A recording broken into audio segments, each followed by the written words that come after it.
Hello, my name's Andrew Thomas. I'm a practicing psychotherapist on the south coast of England, and thank you for joining Michael Sinclair and me for this reflection session. Michael has very kindly agreed to share his reflections on what it's like for him and his clients to work together with the Rainbow Map and other tools and concepts on the Rainbow Mapping website and companion YouTube channel. So I think over to Michael now, who'll introduce himself, and then we'll get on with the reflection session. Yeah, and thanks, Andrew, for the opportunity. It's a really good way to actually further embed my understanding of the tool just by talking about it. So I welcome that invitation. Thanks. Well, I very recently retrained as a therapist. I started off as a psychologist and trained in CAT, cognitive analytic therapy, in the 1990s. But then I spent 30 years working in the NHS in a management capacity. And only recently, 2018, retrained. I retrained at Iron Mill in Exeter in integrative counselling.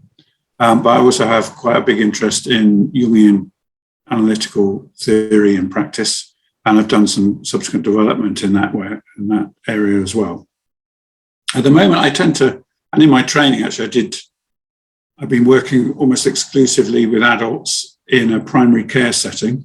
So I'm lucky to be working in a GP practice in Somerset with a day of my own private practice in Dorset. But all my clients are adults and one-to-one.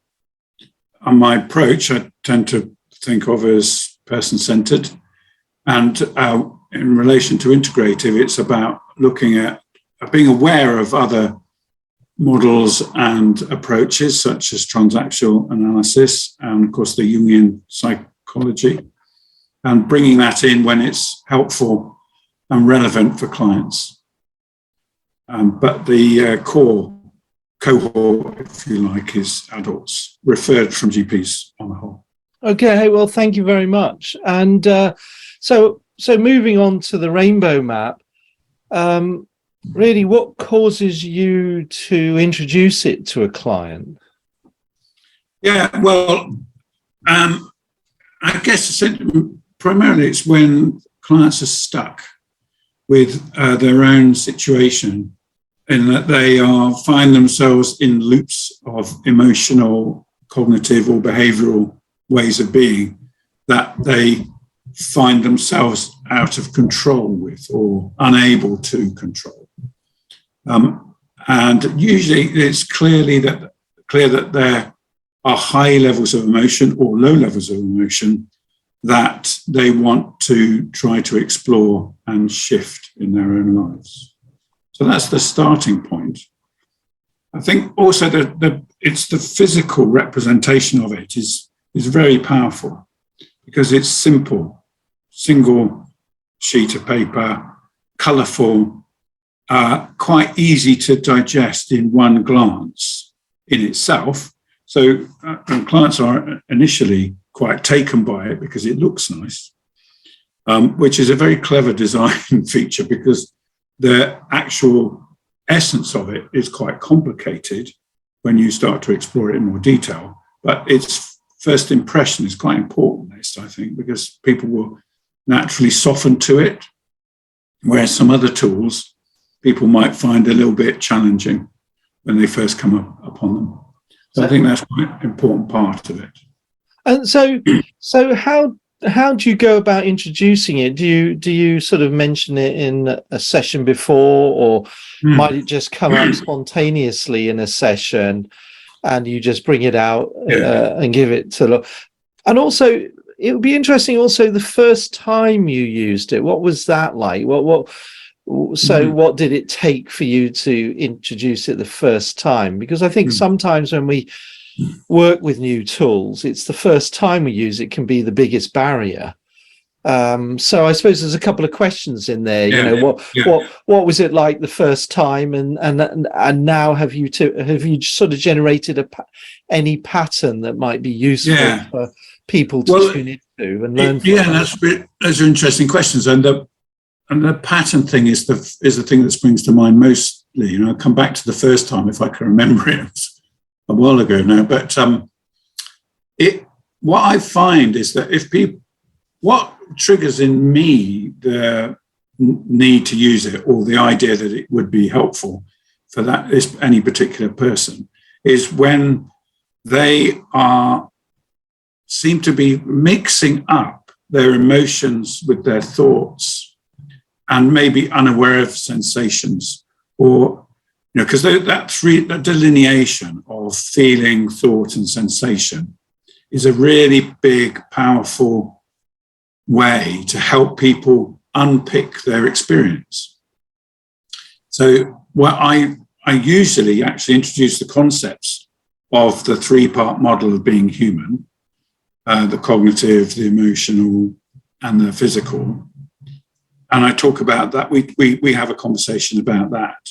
But then I also talk about cycles, that things that happen in life that are difficult, unpleasant, or painful for people often happen in a cycle, that something triggers it off, and then it sort of escalates, and then there can be like an explosion, and then things can go down again. So once we've talked about the three-part nature of being human, and the fact that things happen in cycles, and we've identified a cycle, then I will introduce the map. So how about we look at it like this?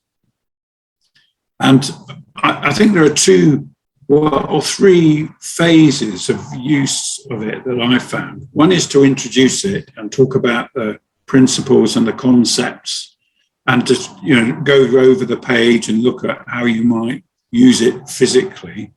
But then people take it away and have a chance to try and work it through using examples that happen to them on a live basis, to then annotate that experience on a rainbow map. And then they'll come back and we'll rerun that in a way that enables them to get greater separation, greater delineation of their experience in those three aspects: the mind, the emotion, and the body.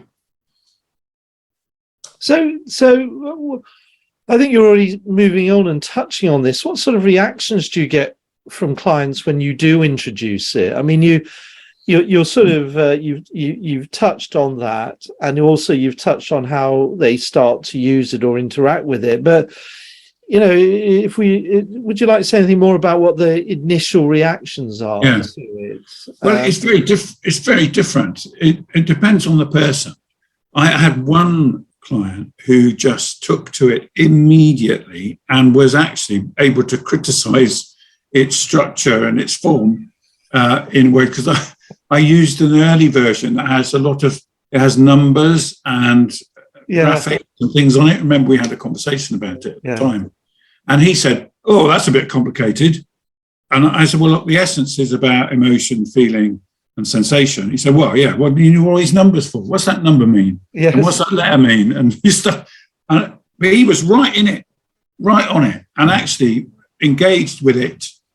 But this was a person who had a lifetime of working with mental health services, social psychologists, and social work. So he understood a lot of stuff that was embedded in him.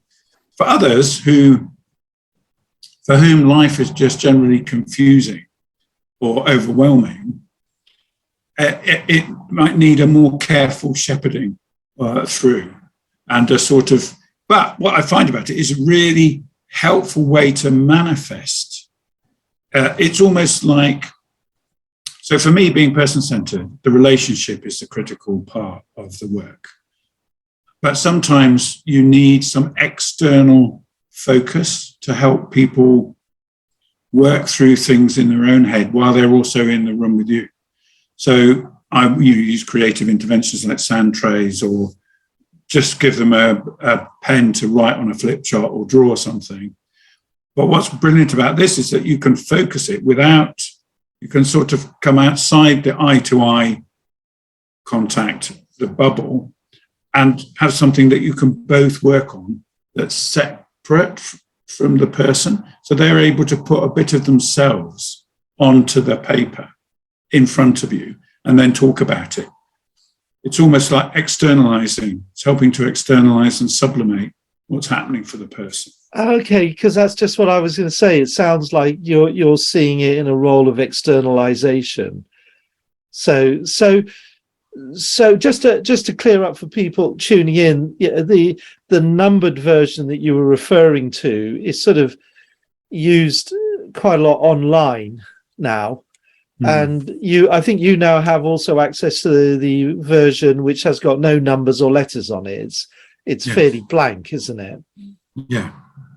So that's the one I tend to. That's the one I would always do, because it's just keeping it very simple. But it also, if people then start to engage with it themselves, so they take. There's a few clients I've used it with who I just give them like 6 or 5 or 6 blank copies, and they take it away. And they can almost use it as a diary. So they say, and I said, whenever anything happens, just make a note of what you're feeling, what you're thinking, what's happening for you.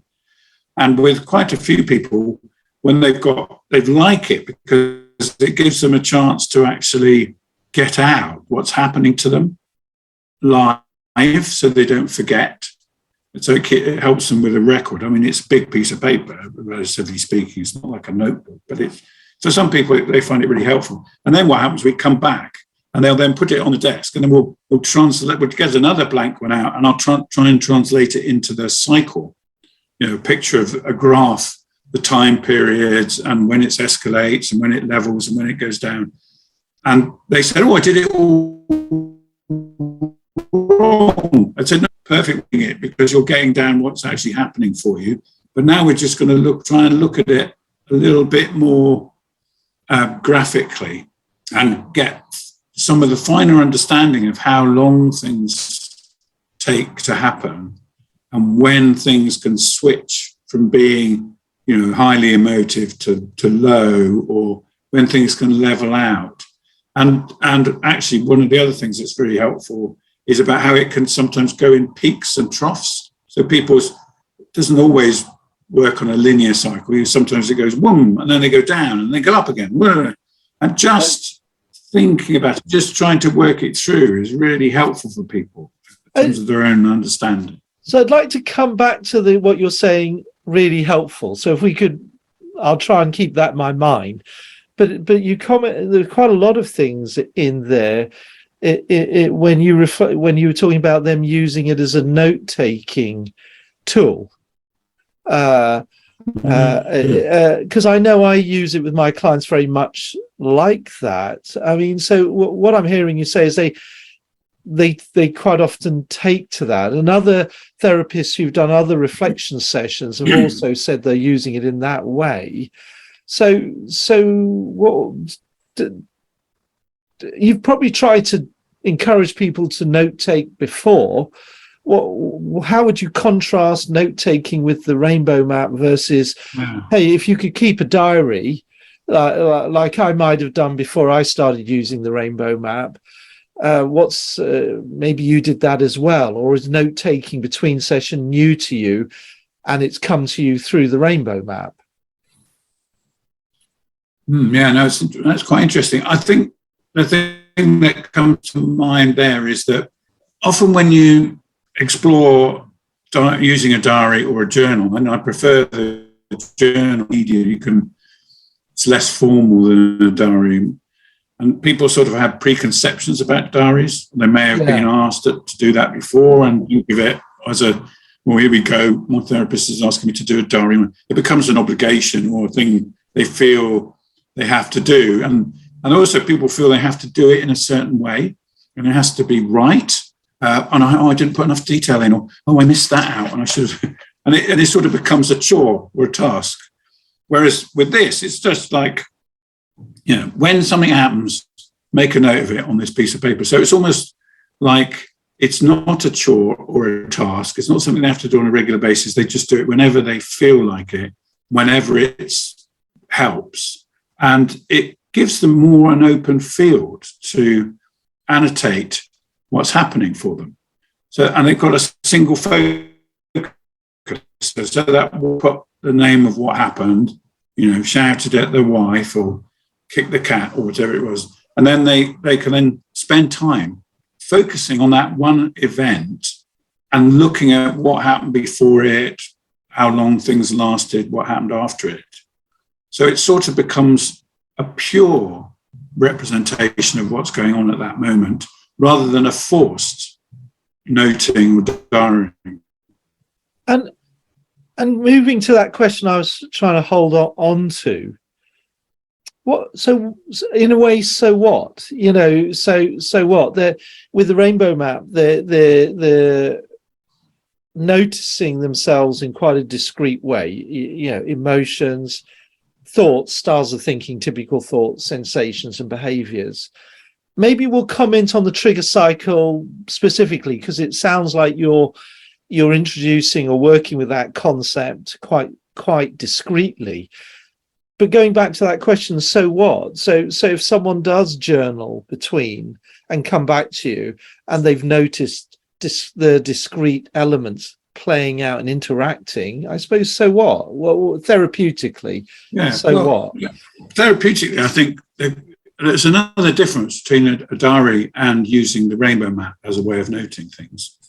There's a very explicit delineation between thoughts, feelings, and sensations, whereas in a diary, you can just write whatever you want, it might not necessarily explicitly try to delineate feelings and emotions from thoughts, for instance.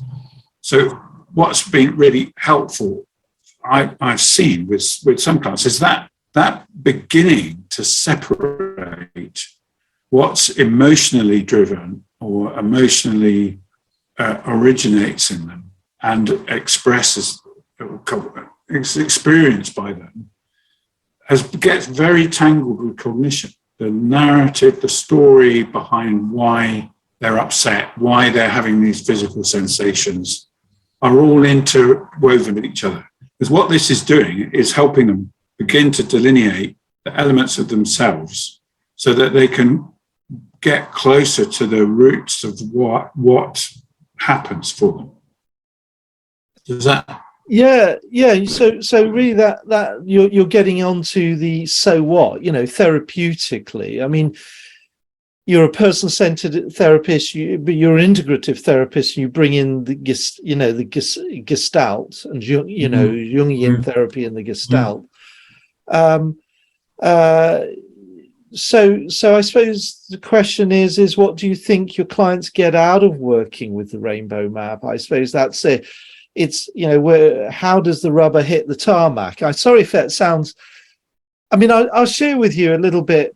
We'll come back to that. I was always amazed about how many, when I was running the workshops person to person that have moved now to the modules on the website, I was amazed at how many person-centered therapists came on the workshop and then started to use the tool, because I sort of, in my ignorance, thought it was the antithesis of what person-centered therapy was all about, because it seemed to be a little bit structured and possibly a little bit leading in a way. So that's obviously not what I'm hearing from you and others. So sorry, what do you think your clients get out of working with the rainbow map? Well, better understanding of themselves is the bottom line, and a visibility of how the patterns of their own lives manifest.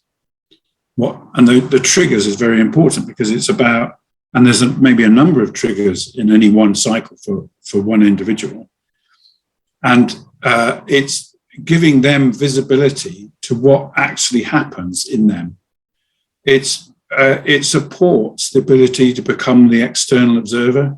So you can see, one of the most powerful things I've actually discovered in the work I've done over the last few years is helping people get that sort of platform view or overhead view of their own lives, so that they can then objectify what's actually going on, rather than being a victim of it, being stuck in a melee. It's like being in a whirlpool in a boat without a paddle. They're just completely powerless.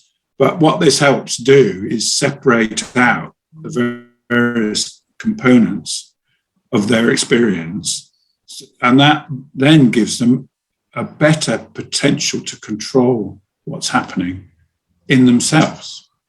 Does that answer the question? Yeah, no, beautifully, in my view.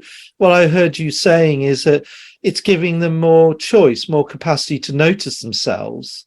And by being able to notice themselves in a more discreet way, generating a greater capacity to exert choice.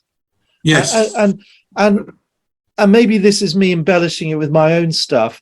Activate resources or develop resources that are useful to them, in terms of reducing their discomfort. But maybe that's me getting on. There's a question I had around introducing it. Yeah, when you came on the workshop, I introduced the 3-course dinner version where people, work through it in a sort of fairly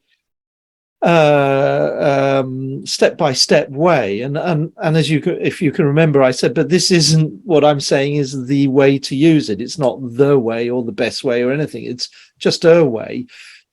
When you introduce it, do you go through it methodically in one session, or do you just put it on the table and then describe it briefly, and then it just forms the basis for conversation? Does it last over a number of sessions? Yeah. Well, no, I say don't do methodological or theoretically orientated introduction. To introduce it as a thing that's looks nice and doesn't look threatening, is relatively simple. But it's important to understand the context. The context is always that it feels for me that it has a resonance and a relevance to that person.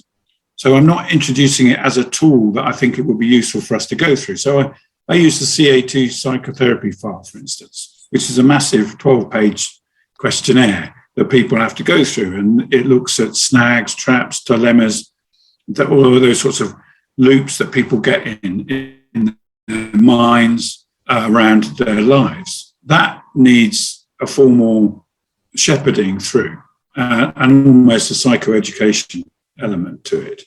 This can be used organically and reactively in tune with what's happening for the person. So it doesn't need to be worked through in great detail. For people who like to be structured and to be led in a process, then maybe you would use that. And I did do that with one person who actually asked to go through it properly. They wanted to feel that they could go through Rainbow Map properly and get it right. It was important for them that they did it properly. Whereas for most people, I just say, just do it, whatever works for you. Get some crayons out. If words come up, don't think about too much whether it's cognition or whether it's emotion or whether it's sensation. Just put everything that's relevant to you, just like a brain dump, onto the map. And then are you doing that in session? Are you asking them to focus on a particular episode or situation, and then use the rainbow map in session as a reflexive tool? I do use it in session, but it's most for people for whom it is most helpful. They take it away and do it in their in between sessions when things actually happen. Okay. So you introduce it, you have a bit of a chat about it in session, so they're familiar with what it's about, and then they use it in between sessions, and then they bring it back. Yes. Yeah. And then what happens when they bring it back? How do you then work with it or integrate it then? Well, clearly it depends on the individual. But the examples I'm thinking of at the moment are it would help bring into the room a real example of something that we might have talked about for several sessions in relation to their experience and their pain or their difficulty, their frustration, their anger, their resentment, or whatever. There's an important point that I thought of earlier when we were talking, it comes into this now. That actually one of the big values of it for me is it helps them understand more what's outside and what's inside. Okay. So quite often it's them, my mother's like this, or my son has been like this, or my partner, da-di-da-di-da. And I said, well, okay, where are you in this? And where are they? And when is it internal and when is it external? And that's really powerful. Because up until that point, it's all a melting pot. It's all a mismatch, whatever the word is, of experience and feeling. And there's a lot of blame and pointing and externalization that, if it wasn't for this, I'd be fine. Well, okay, so let's look at what this is from your own point of view. What is actually happening in you when this external thing happens? And that's very helpful. And is that, so when they bring it back, are you sort of saying, so I notice your emotions are like that, and when your emotions like that, your sensations are like this, or do you interact with it differently to that? Well, I know it's different in different situations. Yeah. No, I tend to be more linear in that I say, what this happened and then that happened, and then what I might do, what does happen is sometimes when you get to a point that is quite significant in an event for someone, and then you say, well, what was going through your mind? What was happening in your body? And what was the feeling? Then that's when actually you can join three things together that make people realize there are actually three things happening at the same time, whereas at the time it's happening, for them it's just one blur.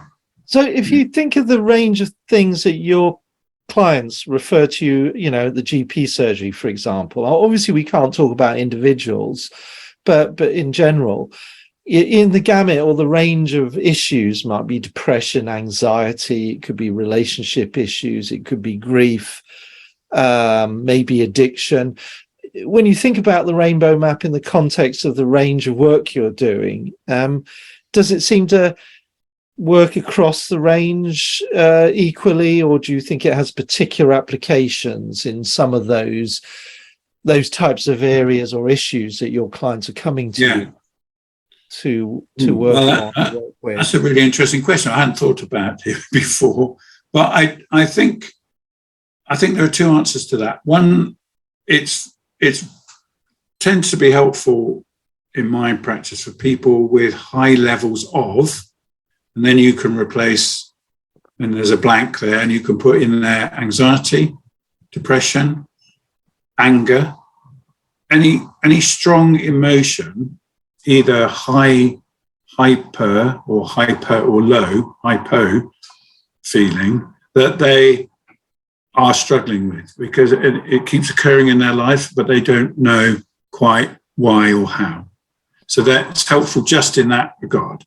But the client group, or the cohort, if you like, that I would single out as being most useful for, the tool is most useful for, are what we're now sort of defining as complex trauma. People who've had unpleasant experiences in childhood and into adolescence that then lead them to be buried almost in a way of being or a pattern of life that is based on their mechanisms, their survival mechanisms as a child that now dominate their adult life. And for those people, I think it's really helpful. Well, could you just say a few words on that, why you think it's helpful in particular for those people? Because the cycles, the patterns that they're embroiled in are unconsciously driven, and they relate to a time of life when they didn't have the maturity or the capacity to understand what was happening to them, either intellectually or emotionally or psychologically. So they create defense mechanisms and survival mechanisms that work for them for a large portion of their life. They develop this way of being. And then when they get sort of towards the end of their lives or towards the end of, say, midlife, they suddenly realize that that's not them. It's not the real me. Where's the real me? And they don't know where the real me is or what the real me is. So they say, I still behave like this. I'm unpleasant to my wife, who is the most wonderful person in the world, who is my savior, And yet I still treat her like, not very well on occasions. And I go, why do I do that? It's not in my interest. It doesn't make any sense, but it's what happens. So this sort of inbuilt, unconscious, emotive world that people have created is something they don't want, that they want to change and get rid of. So the map is a really good way of starting that conversation and helping to split out the different elements of their being so that they can look at them more objectively. And I hear people say often they start using the colours as a metaphor or as a way of communicating, both with themselves, with the psychotherapist or counsellor, and maybe with others. Do you find that at all? I do, and it's fascinating. I love that because it's right in the middle of Jungian theory, the use of colour and the use of abstract concepts as part of helping people navigate through their lives. And what I found really, I had one client actually who wanted to use colours differently. He said, well, instead of the red, I'm going to go for a purple, or instead of the deep dark blue, I'm going to use black or a green, and they had their own palette, which they sort of redesigned the map around. I thought it was amazing. And to me, there wasn't a right or wrong about that. It's whatever it means for the person. So if you want to recalibrate it that way, that's brilliant. Yeah, go with that, because it's their language becomes a part of that. Well, just to point out, there's a colourless rainbow map for download as well now. So because art therapists were sort of asking for it, so they're actually getting their clients to colour it in any way. I mean, yes. So you're finding individuals who see the colour slightly differently or move it in their way. I mean, interestingly, generally you can't generalize, but most people see red in a particular way and the other ones. But it's nice. It's nice to have the flexibility that it can go wherever you, and obviously that's how you work. We're moving towards the end now. Is the trigger cycle? You sort of commented on cycles. Does the trigger cycle column on the rainbow map, does that play any role in the work you're doing? That's interesting, because actually having it there is good because it makes people go, what's this? And then you talk about the cycle and the concepts of triggers and cycles. But it's not enough to do. We actually put the cycle on the map itself because you need more space. You can't put a cycle in that little column. Yeah. But the fact that it's there means you sort of have to address it and ask what it is. Some people ignore it. They do it as if it's not there. But I think what's most important is being able to use that, things do happen in cycles. Things start in a good place and then they go to a bad place and then they will move around and go up and down and all sorts of things. So that concept is very helpful to get people. It's not just delineation of thought, feeling and sensation. It's also delineation of time and space that you can use the tool for. But the triggers themselves are also a very, very important component of it. And for some people, it takes a while to get it. But the whole, everybody gets triggers full stop because you say you can either talk about levers or buttons or, springs that go off or whatever. But just that concept is familiar. But then trying to talk about the concept in physical terms actually is really difficult for some people, but eventually over time you do get to find that there is always a physical trigger, and just realizing that helps people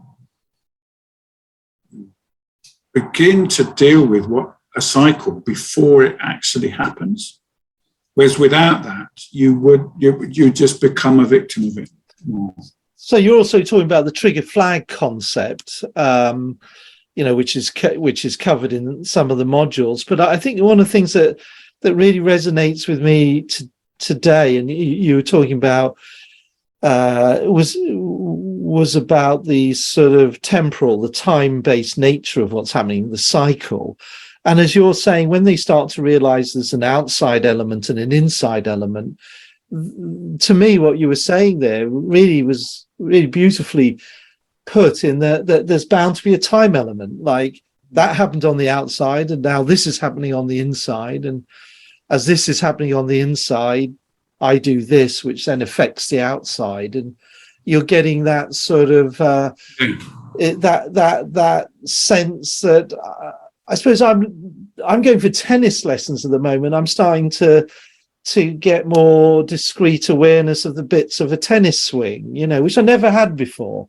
So just moving into the final sort of questions is, I think you've covered quite a lot about what clients experience. I suppose to package a few questions into the last bit, so ultimately, how would you summarize the outcomes? I mean, we're all thinking about how can we be most useful to our clients. When you think about when your clients are finishing with you, overall, what role did the rainbow map play in that, the outcomes they're experiencing? And then is there anything else you want to share with us before we sort of tie up?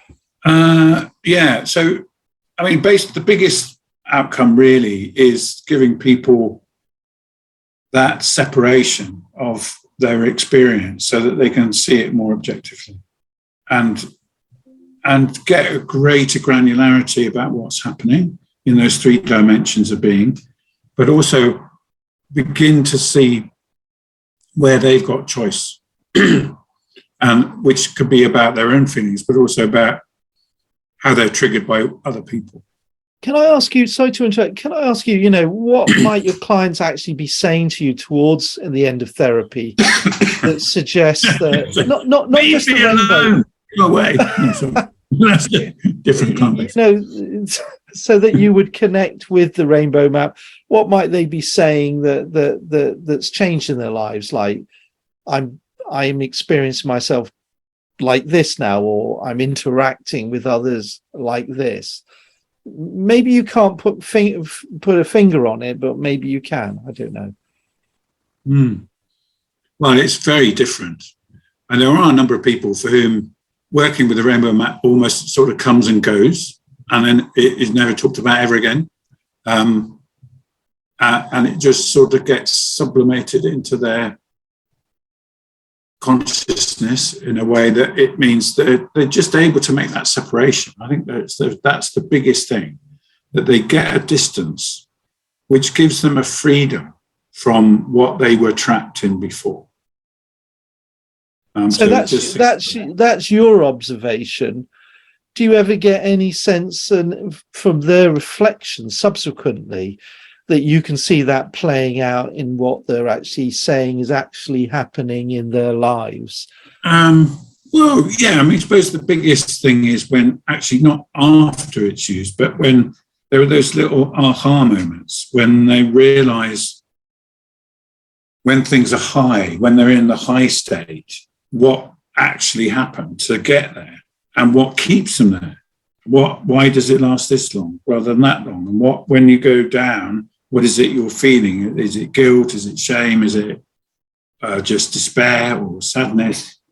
And they're beginning to join together what's happening for them that leads to those the flow of emotions and feelings. And what is it about what they're saying or behaving outside of the therapy room, if they report back, that leads you to think that?